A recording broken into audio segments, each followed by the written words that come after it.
Hello friends, welcome back to my channel True Survey. இந்த வீடியோல நம்ம எந்த டாபிக் கவர் பண்ண போறோம்னு பாத்தீங்கன்னா காஸ்ட் அக்கவுண்டிங் ஸ்டாண்டர்ட்ஸ் 1 தான். ப்ரீவியஸா நம்ம போட்ட வீடியோல காஸ்ட் அக்கவுண்டிங் ஸ்டாண்டர்ட் தான் என்ன, ஏன் படிக்கும் அப்படின்னு சொல்லி பார்த்திருந்தோம். ஸோ காஸ்ட் அக்கவுண்டிங் ஸ்டாண்டர்ட்ஸ் டோட்டலா பாத்தீங்கன்னா 24 காஸ்ட் அக்கவுண்டிங் ஸ்டாண்டர்ட்ஸ் இருக்கு. இப்போ அதுல CIS 1 தான் நம்ம ஃபுல்லா கவர் பண்ண போறோம், which is going to talk about classification of cost. CIS 1 Introduction. This standard deals with the principles of classification of cost for determining the cost of product or service. அதாவது classification ஆனது ஒரு cost வந்து நிறைய டைப்ஸா இருக்கும். Direct cost, indirect cost, அதுலயே வந்துட்டு material cost, labour cost நிறைய இருக்கும். பார்த்தீங்கன்னா நிறைய வகைப்பாடு இருக்கும். கிளாசிஃபிகேஷன்னா வகைப்பாடு. ஓகேவா? For determining the cost of the product. எதுக்காகனா நான் வந்து ஒரு ப்ராடக்ட் நான் ப்ரிப்பேர் பண்றேன், தட் இஸ் ஏ. இந்த ப்ராடக்ட் நான் வந்து ப்ரிப்பேர் பண்றதுக்கு எனக்கு நிறைய மெட்டீரியல் காஸ்ட் இன்கர் ஆயிருக்கும், லேபர் காஸ்ட், ஓவர் ஹெட், இது எல்லாமே நிறைய இன்கர் ஆயிருக்கும். கரெக்டா? ஸோ இதெல்லாம் கியூமுலேட்டிவா சேர்த்து தான் ப்ராடக்ட் ஏயோட காஸ்ட் எவ்வளோ நான் டிட்டர்மைன் பண்ண முடியும். அதுக்காக எனக்கு என்னென்ன காஸ்ட்லாம் நான் இன்கர் பண்றேன் அப்படின்னு எனக்கு தெரியறதுக்காக தான் இந்த கிளாசிஃபிகேஷன் ஆஃப் காஸ்ட் வந்து ரொம்ப இம்பார்ட்டண்டா இருக்கு. அதுக்காக தான் CIS 1 வந்து நான் ப்ரிப்பேர் பண்றேன். ப்ராடக்டோட காஸ்ட் இன்கர் கண்டுபிடிக்கிறதுக்கும் எனக்கு தேவை, அண்ட் ஒரு சர்வீஸ் நான் கொடுக்குறேன்னு வச்சுக்கோங்களேன், அதோட காஸ்ட் நான் வந்து டிட்டர்மைன் பண்றதுக்கும் எனக்கு இந்த கிளாசிஃபிகேஷன் ஆஃப் காஸ்ட் வந்து ரொம்ப முக்கியம். And second one objective. எந்த ஆப்ஜெக்டிவ்காக CIS 1 ப்ரிப்பேர் பண்றேன்னு பார்த்தீங்கன்னா, to bring uniformity and consistency. எல்லாரும் ஒன்று போல நான் வந்து யூனிஃபார்ம்னா நான் ப்ரிப்பேர் பண்ணணும். இப்போ நான் வந்து ஒரு கம்பெனி வச்சிருக்கேன், 2 கம்பெனி வச்சிருக்கேன்னு வச்சுக்கோங்களேன். இங்கே நான் ஒரு மாதிரி ஃபார்ம் பண்றேன், ஒரு ஃபார்மேட் நான் ஃபாலோ பண்றேன், அண்ட் இன்னொரு கம்பெனில வேற ஃபார்மேட் ஃபாலோ பண்றேன் அப்படின்னா தட் இஸ் நாட் ரைட். கரெக்டா? ஸோ அந்த மாதிரி இல்லாம யூனிஃபார்ம்ல எல்லாருமே ஒன்று போல செயல்படணும். அதுக்காக தான் CIS 1 காஸ்ட் அக்கவுண்டிங் ஸ்டாண்டர்டோட பார்ட் 1 வீடியோல சொல்லியிருப்பேன் ஏன் நம்ம CIS ஃபர்ஸ்ட் இன்ட்ரோடக்ஷன் பண்ணாங்க அப்படின்னு சொல்லிட்டு. ஸோ அது பார்த்தீங்கன்னா உங்களுக்கு புரிஞ்சிருக்கும். அண்ட் கன்சிஸ்டன்சினா என்னது? எல்லாரும் கண்டினியூவஸா, அதான் கன்சிஸ்டன்சி. ஒன்று கண்டினியூவஸா கீப் ஆன் நான் வந்து அதே ஃபாலோ பண்ணணும். நான் இன்னைக்கு ஒரு ஃபார்மேட் ஃபாலோ பண்றேன், நாளைக்கு நான் மாத்திக்கிறேன், நாளைக்கு எனக்கு ஒன்று தோணுது நான் மாத்திக்கிறேன் அப்படின்னு இருக்கக்கூடாது. ஸோ இதோட அப்ஜெக்டிவ் என்னன்னு பார்த்தீங்கன்னா, to bring uniformity and consistency. எதுக்காக? In the principles of classification of cost for disclosure and presentation in the cost statements of a product or services. So for example பார்த்துட்டிங்கன்னா, நான் என்னோட கம்பெனியில் மேனுஃபேக்சரிங் திஸ் ட்ரெஸ். ஓகேவா? இந்த dress நான் prepare பண்ணுறதுக்கு எனக்கு ஃபர்ஸ்ட் என்ன தேவைப்படும்? மெட்டீரியல் தேவைப்படுமா? அதாவது ஒரு காட்டன் மெட்டீரியல்னு வச்சுப்போம். ஸோ காட்டன் தேவைப்படும், நீடில் தேவைப்படும், அண்ட் இதாவது அந்த டையிங் ப்ராசஸ் பண்ணுவாங்கல்ல, ஸோ அந்த மாதிரி ஏதாவது தேவைப்படும். ஸோ அந்த மாதிரி ரா மெட்டீரியல்ஸே நிறைய இருக்கும். ஸோ அதெல்லாம் அக்யூமுலேட் பண்ணி இதெல்லாம் சேர்த்து தான் மெட்டீரியல் காஸ்ட்னு கொடுக்குறோம். So let it be 150. And labour cost, நம்ம அதெல்லாம் பொருளாக வச்சிருந்தா மட்டும் நமக்கு ட்ரெஸ்ஸாக கன்வெர்ட் ஆகிடுமா? இல்லை. ஸோ ஒரு லேபர் வந்து அதெல்லாம் கன்வெர்ட் பண்ணுவார், அந்த மெட்டீரியல்ஸை ட்ரெஸ்ஸாக கன்வெர்ட் பண்ணுறாருல, ஸோ அவருக்கு ஒரு காஸ்ட் இருக்கும். So labour cost. அண்ட் இதெல்லாம் இல்லாமல் ஓவர் ஹெட் எக்ஸ்பென்சஸ் சொல்லியிருக்கோம். ஓவர் ஹெட் எக்ஸ்பென்சஸ் அது ஒரு 100 இருக்குன்னு வச்சுக்கோங்க. ஸோ இதெல்லாம் டிட்டர்மைன் பண்றதுக்கு தான் தனித்தனியா ஸ்பிளிட் பண்ணி மெட்டீரியலுக்கு இவ்வளோ, லேபருக்கு இவ்வளோ, ஓவர் ஹெட்க்கு இவ்வளோ ஆச்சு அப்படின்னு சொல்லி நான் ஸ்பிளிட் பண்ணி கிளாஸிஃபை பண்ணி நான் காட்ட முடியும். அதுக்கு தான் இந்த CIS 1 வந்து ரொம்ப ஹெல்ப்ஃபுல்லா இருக்கும். ஓகே, இதுதான் பாத்தீங்கன்னா நம்ம ப்ரிப்பேர் பண்ற காஸ்ட் ஷீட்டு. ஃபார்மேட் வந்து இதுதான். ஸோ இதில் உங்களுக்கு பார்த்தாலே தெரியும், டைரக்ட் மெட்டீரியல்ஸ் தனியா, லேபர் தனியா, எக்ஸ்பென்சஸ் தனியா, factory over head, office administration over head, and selling and distribution over head தனித்தனியாக ஸ்ப்ளிட் பண்ணி கிளாஸிஃபை பண்ணி காட்டுறோம்ல. ஸோ நமக்கு அதோட கரெக்டான அமௌண்ட் என்னன்னு சொல்லி அக்யூமுலேட் பண்ணி ஒன்னொன்னுக்கும் செப்பரேட்டாக மெட்டீரியலுக்கு இவ்வளோ, லேபருக்கு இவ்வளோ நம்ம தனித்தனியாக தெரிஞ்சுக்கிறதுக்கு தான் இந்த CIS 1 வந்து ரொம்ப ஹெல்ப்ஃபுல்லாக இருக்கும். அதுக்கு தான் வந்து CIS 1 is been used. So next one பார்த்துக்கிட்டிங்கன்னா ஸ்கோப். ஸ்கோப்னா என்னது? நம்ம எதுக்காக, ஃபார் வாட் பர்பஸ் CIS 1 வந்து கொண்டு வந்தோம், அதோட நோக்கம் என்ன அப்படின்றது தான் ஸ்கோப்பு. ஸோ நம்ம ஆல்ரெடி படிச்சது தான். This standard shall be applied to the cost statements which require classification, presentation and disclosure of cost including those require attestations. So நம்ம ஆல்ரெடி படித்தோம்ல, ஸோ அதான் ஸ்கோப்லேயே அவங்க வந்து கொடுத்துருக்காங்க. And definitions. நம்ம மெட்டீரியல் ஐசிஎம்இ மெட்டீரியலில் பார்த்தீங்கன்னா அது ஸ்டாண்டர்ட் ஃபுல்லாக எக்ஸ்பிளைன் பண்ணுறாங்கல்ல, அதில் டெஃபினேஷன்ஸ் ஆஃப் காஸ்ட் வந்து சொல்லிட்டு தனித்தனியாக கொடுத்துருக்காங்க. நம்ம இதை வந்து இந்த இதில் கவர் பண்ணோம்னா வீடியோ ரொம்ப லென்த்தி ஆகிடும். ஸோ நீங்கள் வந்து இது டெஃபினேஷன்ஸ் மட்டும் தனியாக வேணும் அப்படின்னு நீங்கள் கமெண்ட் பண்ணிங்கன்னா நம்ம நெக்ஸ்ட் வீடியோ இதை பற்றி போடலாம். ஸோ நெக்ஸ்ட் ஒன் பார்த்தீங்கன்னா principles of classification of cost. So இதில் என்ன சொல்லியிருக்காங்க ஃபர்ஸ்ட் நம்ம படிச்சுக்கலாம். Cost shall be classified by the process of grouping the components of cost under common designations on the basis of similarities of nature, attributes or relations. அதாவது எல்லா காஸ்ட்டையுமே ஒரு common designation கீழே first கொண்டு வந்துடுவாங்க. இப்போ நம்ம படித்தோம்ல காட்டனு, நீடில், ஸோ அதெல்லாம் தனித்தனியாக இருக்குது. ஸோ அதெல்லாம் காமன் நம்ம என்னவா கன்சிடர் பண்ணுறோம், மெட்டீரியலாக கன்சிடர் பண்ணி அதுக்குள்ளே கொண்டு வரோமா. ஸோ மெட்டீரியல் தான் நமக்கு இது எக்ஸாம்பிள் எடுத்துக்கலாம். Please bear with my handwriting. Material தான் இதில் இருக்க காமன் டெசிக்னேஷன். ஸோ இந்த நீடில் அதெல்லாம் வந்து இதுக்குள்ளே அடங்கும்.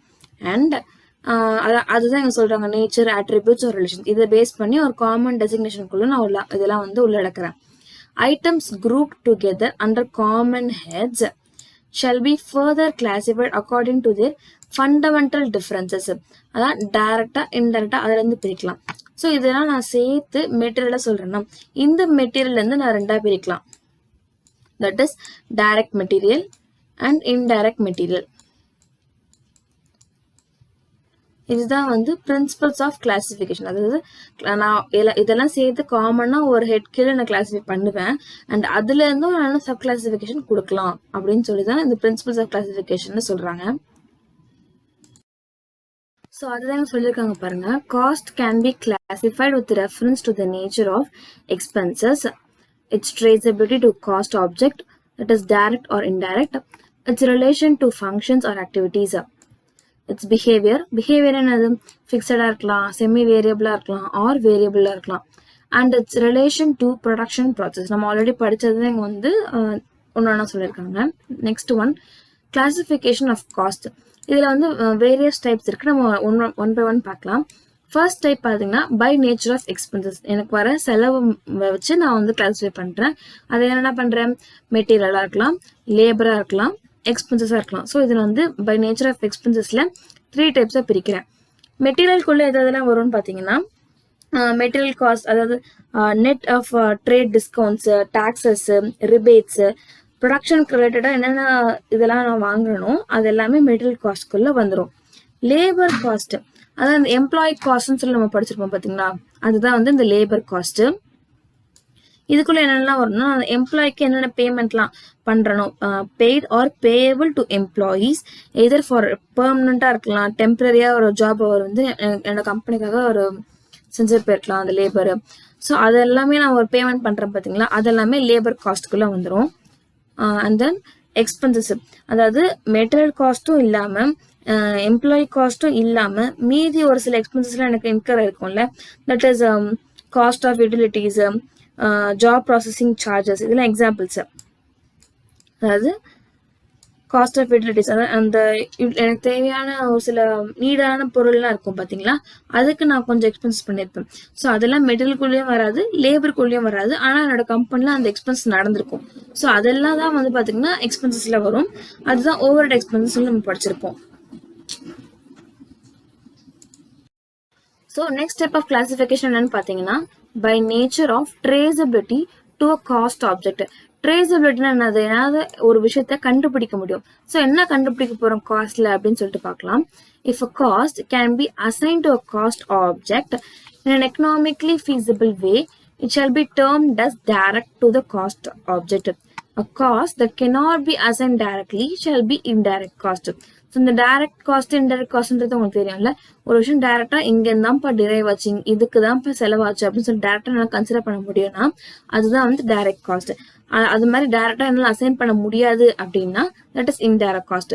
ஸோ அதுதான் வந்து இந்த பேசிஸ் பிரிக்கிறாங்க, இந்த basis of nature of traceability to a cost object. So இதுதான் வந்து டைரக்ட் மெட்டீரியல், இன்டைரக்ட் மெட்டீரியல் வரும், direct labour cost, indirect labour cost. So இதெல்லாம் படிக்கிறோம்ல, இதெல்லாம் வந்து பை நேச்சர் ஆஃப் ட்ரேசபிலிட்டிக்குள்ள தான் வரும். நெக்ஸ்ட் ஸ்டெப் ஆஃப் கிளாசிஃபிகேஷன் பார்த்தீங்கன்னா by nature of function. So ஃபங்க்ஷன்லாம் அது செயல்படா அது என்ன வேலை செய்தோ அதுக்கேற்ற மாதிரி நான் வந்து அதை சார்ஜ் பண்ணுவேன் அந்த காஸ்ட்டை. ஸோ அதுதான் வந்து by nature of function. Cost shall be classified according to major functions, that is production, administration cost, selling cost, distribution cost, research cost, development cost. So function பேசிஸாக வச்சு நான் இந்த டைப்ஸாக நான் வந்து கிளாஸிஃபை பண்ண முடியும். Next classification by nature of behaviour. இந்த பிஹேவியர்ன்ற நம்ம ஆல்ரெடி நம்ம பார்த்தோம். That is fixed cost, variable cost, semi variable cost. இந்த பேசிஸை நான் கிளாஸிஃபை பண்ணலாம். ஸோ அதுதான் வந்து by nature of behaviour. Next one by nature of production or operation processes. So இதுக்குள்ள என்னெல்லாம் வரும்னு பார்த்தீங்கன்னா நம்ம ஆல்ரெடி படிச்சிருப்போம்ல காஸ்டிங்கில் batch cost, process cost, operation cost, contract costing, joint costing. So இது மூலியமா நான் கிளாஸிஃபை பண்ணலாம் பார்த்தீங்களா. ஸோ அது மூலியமா நான் பண்றதுமே it will come under by nature of production or operation process. Next topic presentation. Presentation என்ன சொல்றாங்க? the cost items in the cost statement shall be presented on the basis of relevant classifications. relevant classification relevantனா அதுக்கு தொடர்புடைய இதுக்குள்ள தான் நான் வந்து classify பண்ணணும். அதாவது இப்போ மெட்டீரியல் எக்ஸ்பென்சஸ் எனக்கு நடந்திருக்கு, மெட்டீரியல் காஸ்ட் நடந்திருக்கு, நான் அதை கொண்டு போயிட்டு லேபர் காஸ்ட்குள்ள இன்க்ளூட் பண்ண முடியுமா? முடியாது. அந்த காஸ்ட் ஸ்டேட்மெண்ட்ல நீங்க பாத்திருப்பீங்க ஒன்னொன்னுக்கும் தனித்தனியா நம்ம வந்து கிளாஸிஃபை பண்ணிருப்போம். ஸோ அந்த பேசிஸ்ல தான் நான் வந்து ப்ரெசென்ட் பண்ணுமே தவிர நான் வந்து மெட்டீரியல் கொண்டு போயிட்டு லேபரையோ ஓவர் ஹெட்லையோ அந்த மாதிரி மிஸ்மேட்ச் பண்ணி நான் என்ட்ரி பண்ணக்கூடாது. ஸோ அதுதான் வந்து ப்ரெசன்டேஷன்ல first point. Second one, the classification of cost items shall be followed consistently from period to period. So இதுவுமே நம்ம வந்து ஃபர்ஸ்ட் அந்த அப்ஜெக்டிவ்ல பார்த்துருப்போம். ஏன் சிஏஎஸ் வந்து வந்துச்சு அப்படின்னு சொல்லிட்டு கன்சிஸ்டண்டா நான் வந்து ஒரு பீரியடுக்கும் ஒன்று போலதான் நான் ஃபார்மேட் பண்ணி வருவேன். ஒரு பீரியடுக்கும் நம்ம சேஞ்ச் பண்ணக்கூடாது. ஸோ ப்ரெசன்டேஷன்ல இது ரெண்டு தான் இம்பார்ட்டன்டான point. Last topic disclosure. Any changes in classification of cost shall be made only if it is required by law. அதாவது classification of cost நம்ம படிச்சோம்ல, அந்த சேஞ்சஸ் நடக்கலாம் only of two conditions. First condition என்னன்னா it is required by law. அந்த changes வந்து லாக்கு தேவைப்படுது அப்படின்னாலோ or for compliance with cost accounting standard or such change will result in more appropriate. அதாவது ஃபர்ஸ்ட் கண்டிஷன் என்ன சொன்னோம், அந்த லாக்கு அந்த சேஞ்சஸ் வந்து தேவைப்பட்டாலோ ஆர் அந்த சேஞ்சஸ் நடக்கிறது மூலியமா என்னோட காஸ்ட் அக்கௌண்டிங் ஸ்டாண்டர்ட் கொடுக்குறேன் பார்த்தீங்களா, இன்னும் மோர் அப்ராப்ரியேட்டா கரெக்டா ஆப்டா ப்ரெசென்ட் பண்ண முடியும் அப்படின்னாலோ அந்த ரெண்டு கண்டிஷன்ல மட்டும்தான் அந்த கிளாசிபிகேஷன் ஆஃப் காஸ்ட் இப்போ படிச்சது இல்லாம சேஞ்சஸ் வந்து நடக்கலாம். ஸோ இது ஃபர்ஸ்ட் ஒன். செகண்ட் ஒன் பார்த்தீங்கன்னா any change in classification of cost which has material effect on the cost of the product shall be disclosed in the cost statements. So இந்த நடக்குதுல இந்த classification of காஸ்ட்ல ஏதோ changes நடக்குது பார்த்தீங்களா, அது வந்துட்டு அந்த material effect இருந்துச்சுன்னா அந்த காஸ்ட் ஸ்டேட்மெண்ட்ஸ்ல நான் வந்து டிஸ்க்ளோஸ் பண்ணணும். காஸ்ட் ஸ்டேட்மெண்ட் நம்ம உங்களுக்கு காமிச்சேன் பார்த்தீங்களா, அதுல நான் வந்து டிஸ்க்ளோஸ் பண்ணணும். where the effect of such change is not ascertainable, கண்டுபிடிக்க முடியல, மொத்தமாவோ ஒரு குட்டி பாட்டாவோ நல்லா டைரக்டா அசர்டைன் பண்ண முடியாது அப்படின்னா the fact shall be indicated in the cost statement. So எதுனாலுமே சேஞ்சஸ் நடக்குது அப்படின்னா காஸ்ட் ஸ்டேட்மெண்ட்ல I have to indicate them. So டிஸ்க்ளோஷர்ல இந்த ரெண்டு டாபிக் தான். ஸோ அவ்வளோதான், இதோட காஸ்ட் அக்கௌண்டிங் ஸ்டாண்டர்ட்ஸ் 1 பற்றின ஒரு டீட்டெயில்டான வீடியோ தான் இது. உங்களுக்கு இந்த டாபிக்ல எந்த டவுட்ஸ் இருந்தாலும் please do ask them in the comments. இந்த மாதிரி நிறைய யூஸ்ஃபுல்லான வீடியோஸை பார்க்கணும்னு நினைச்சீங்கன்னா please do support through your likes and subscribe. It will be a motivation to me to bring more quality contents. So don't forget to like, share and also share with your friends. Tata, bye.